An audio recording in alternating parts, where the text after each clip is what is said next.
Brother insists on bringing his toxic and manipulative friend to my wedding, despite me specifically not inviting her, causing huge battle. My brother is 29 and has been with Leah for about 2 years. We all like her, she is super nice. I am getting married next April and sent an invite to my brother's apartment. We decided to send invites to households and not individuals. For example, our aunt received an invite for her family and not for each individual. Last Thursday, we met at my parents' place. It was just the core family because of some tax reasons, lol. While there, I asked my brother about Leah's dietary restrictions. I know that she is a vegetarian for health reasons and that she cannot have certain raw vegetables. He said that she wasn't going to come and that he was taking his girl best friend, Amanda, instead. Now, their relationship is weird AF. Amanda has always been stringing my brother along, in my opinion. He always denies having feelings for her, but let's be real here. Amanda would date other guys, blow off my brother, then when things were on the decline with her partners, she would be attached to him again.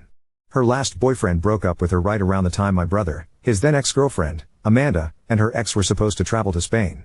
What did my idiot brother do? Go with Amanda alone because Amanda was uncomfortable with his ex-girlfriend. Obviously, he acted blindsided when his girlfriend broke up with him. I didn't even say anything anymore because it's all so weird. So, when he said that, I asked if Leah already had other plans. But my brother said that Amanda had asked if she could come because it would be an opportunity to finally see the old gang. We were in the same friend group in high school. I told him that I would have invited Amanda if I wanted her there. Amanda is mean and cold. She always makes disparaging comments about other girls. At every event, around 1 hour in, she will make some sort of scene that either has her running away crying or sitting mad at a table telling everyone to leave her alone and then making a cryptic comment about something hurting her. I told my brother I was revoking his +1 and Amanda was not coming to our wedding. He accused me of being misogynistic and bigoted because I don't understand opposite sex friendships. Which is BS. My husband has a female childhood friend who is his best woman. I love her too and she has been amazing. And she respects fucking boundaries. She always includes me and made a huge effort when I started dating my fiancé to integrate me into the friend group. Anyway, I said my decision was final. He could take it or leave it, but I would be inviting Leah myself because I like her. He screamed at me and told me to keep out of his business. I said to get rid of his weird fucking feelings for Amanda. He is mad at me. My dad said is none of our deal. My mom is furious with my brother. So Ida?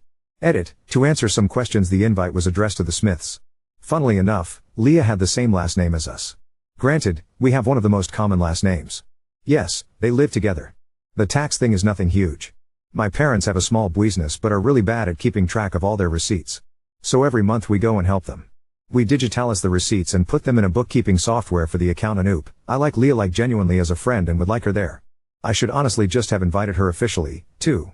I should have honestly have been able to foresee David would do this. Oop, I given up talking to him years ago. I always feel sorry for the amazing girls he brings home, though. I still talk to his ex. She helped me with Y career. Lol. He is going to end up alone. Oop, she can so much better. On paper, my brother is pretty great. Amazing job, financial stability, he volunteers at animal shelters and cares about his appearance. And when he is not drooling for Amanda, he is generally really nice and loving. But bro. Oop, it's so weird, man. Ike. She is jealous when anyone spends time with him. I once told him to ask her to have a one-sided open relationship where she gets to do what she wants, and he waits at home for her because he already does that lol. Oop. Yeah, I wouldn't mind lol. Oop. My dad is not mad at me, dude lol. He thinks it's unnecessary drama. He doesn't like Amanda either, so he is just keeping out update 1. Regarding the invitation, I now realize I shouldn't have phrased it as inviting a single person. I thought inviting households would be cute and less pressure for guests. Lesson learned, LOL. Here's an update I'd like to share with you. After the confrontation, I didn't hear from Leah or my brother for about 2 days. During that time, Amanda reached out to me upset about my Reddit post. She called me an asshole and insisted that Leah is not the only special woman in my brother's life. She argued neither Leah nor I have the right to be selfish with my brother's time, asserting she existed before Leah or any of his girlfriends and would outlast them all. She ended with a presumptuous statement that she would surely see me at my wedding. I was fuming. I chose not to engage with her other remarks but instead sent her a clear message. Hello Amanda. You are not invited to my wedding. If you want to see the old gang, please organize a coffee date when they're all in town. Should you appear at the wedding, you will be escorted out, peacefully by staff or with police involvement. Please refrain from contacting me or my husband. Amanda responded with more emails, mostly vague threats and name-calling, and turned to Instagram to indirectly target me.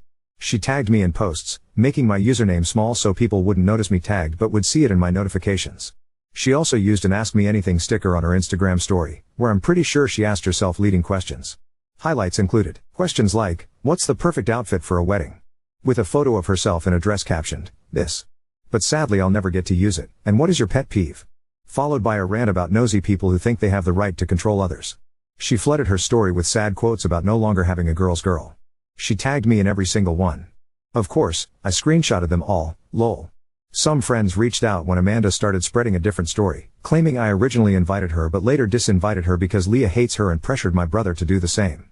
The cool part? Not one person believed her. Many of our old high school friends have cut ties with Amanda, and the few guys who still talk to her are more linked to my brother. They reached out to let me know Amanda was spreading rumors. The girls in the group blocked her after she vented to them, which led Amanda to start bombarding their phones. My brother panicked, thinking I'd started a campaign against her. Speaking of my brother, he called and texted me multiple times, furious that I excluded Amanda and even blamed me for any harm she might come to. He went as far as calling our mother, saying Amanda was depressed and threatening never to forgive me if something happened to her. My mom advised him to call for a welfare check if he was genuinely concerned because he, as an individual with no training, wouldn't be equipped to handle such situations. The biggest development is that my brother got kicked out of a shared apartment. Leah called me to say their relationship might not continue and that she might not feel comfortable coming to the wedding. I understood her decision and offered an open ear. We met for coffee, and she recounted their ugly fight. Without going into all the details, Leah didn't hold back. She made my brother read every single text out loud between him and Amanda and sent a copy to one of her male friends, who replied, "Leah, WTF, this is not okay."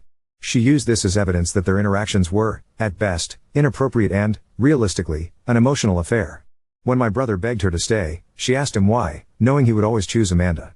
He swore he wouldn't, but his immediate response to a hysterical call from Amanda about me bullying her proved otherwise. Leah left while he comforted Amanda in another room.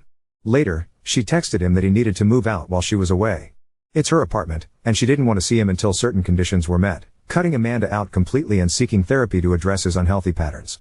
The fight spanned 2 intense days. Leah found solace in your podcast and the comments here. She described it as surreal but helpful. She sends her greetings and wants people in similar situations to know a few things. Don't fear being alone because being with someone who's not good for you will make you feel lonelier than being single. Never enter a relationship with a I can fix a mentality as it usually ends in heartbreak. Prioritize yourself, and while trying to work things out is noble, don't depend on it as the solution. Now on to story 2. Stepbrother framed me in jail for perversion, causing me to be thrown out by my dad, but I found love, success, and a family of my own in the end. I lost my mom when I was 12 to breast cancer. So that just left me and my dad. It was a tough time, but we got through it together. When I was 14, Dad met and married my stepmom Ashley, who brought with her my stepbrother Mark, 14, and stepsister Emily, 12. I got along with Ashley and Emily really well, but Mark, not so much so. He and I were always getting into arguments and fights. I was always told by my dad to give Mark a break because he's been the man of his house for a while. So this is all new. Like somehow it wasn't new to me? Anyways, when I was 15, I met a girl at school, Lisa, and we started dating. As much as one can date a T15. However, Mark apparently had a crush on her and was mad that I asked her out. He started a fight over it, in which my dad had to intervene once again. And somehow I again was made to be the bad guy. One day after my 16th birthday, my stepmom was putting away my laundry and started yelling. Which was awkward because my girlfriend Lisa was there. We all ran thinking the worst. When we got to my room, my stepmom was holding several pairs of my sister's underwear, yelling at me why they are in my drawer. I had no answer as I'd never seen them before. Of course no one believed me. No matter how much protesting I did. Then Mark piped up saying he always caught me staring at his sister, thought it was creepy, and caught me once saying I wish I could marry her. Obviously lying, but that was all it took. Lisa slapped me and called me a perv and told me we were done and walked out. My dad grabbed me by the arm and threw me out of the house. Yelling at me that he wasn't gonna put his daughter at risk from a perv, not the word he used, but you get it. I banged on the door to be let in, crying and telling them it was all lies told by Mark. My dad, apparently had enough. I heard the locks, he opened the door and shoved me to the ground and told me to get lost. I told him I had nowhere to go and he said that wasn't his problem, then closed the door. I found myself on the streets, with nothing to my name. No place to go. I tried calling my dad's parents, but he had already called them and they told me they won't help a perv. My mom's parents passed away before I was born. Well, I lived on the streets for 2 years, doing what I had to in order to survive. No kid should have had to do what I had to do, in order to just live, just saying. There were some really dark days. Lots of therapy later in life helped me with this. Shortly after I turned 18, I found a job working at a boxing gym, states away from where I began this horrible journey. I worked there for years. Learned the sport, never gonna beat Mike Tyson, but was good at the sport, which helped me with my hate and anger. Then one day met a new girl, May, 20F, at the cafe down the street from the gym. At this point I was 35, I know, huge age gap, but we just clicked. I don't believe in fate, or soulmates or any of that stuff like that, but if there is such a thing, We had it. Don't know how else to put it. We dated for 2 years and then got married. Her dad was an electrician and hired me on afterwards. I think mostly to know I would be able to support his daughter and know I was doing right by her, but also in case he needed to keep me in check.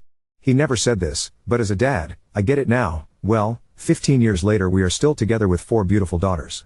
I just passed my master's license as an electrician. Thanks to my wife for pushing me to get my GED. She has been my rock, my cheerleader, my overall support through this all, and I can't tell her enough how much she changed my life and how much I love her. Anyways, sorry for the tangent. So just this last weekend, I received an email from my stepsister. Not sure how she got my email address, but I know it isn't hard via the internet, not like I've been hiding. Mind you, I'm now pushing 53, so it's been 30 plus years since I've heard from any of them. It was a long email. Not gonna give you all of it, but the meat of it is, they now know what really happened. Mark, I guess, was busy drinking with his buddies on Friday and somehow my name was mentioned. Mark, I guess, started bragging how he set me up and took my girl. Yup, Mark and Lisa got together married, all those years ago. They were all laughing hoping I died on the streets, bunch of rude and vile stuff. Guess he forgot Lisa was there and she heard it all. So she called my stepsister to let her know, and so Emily spent all weekend trying to find me. Like I said, the email was long.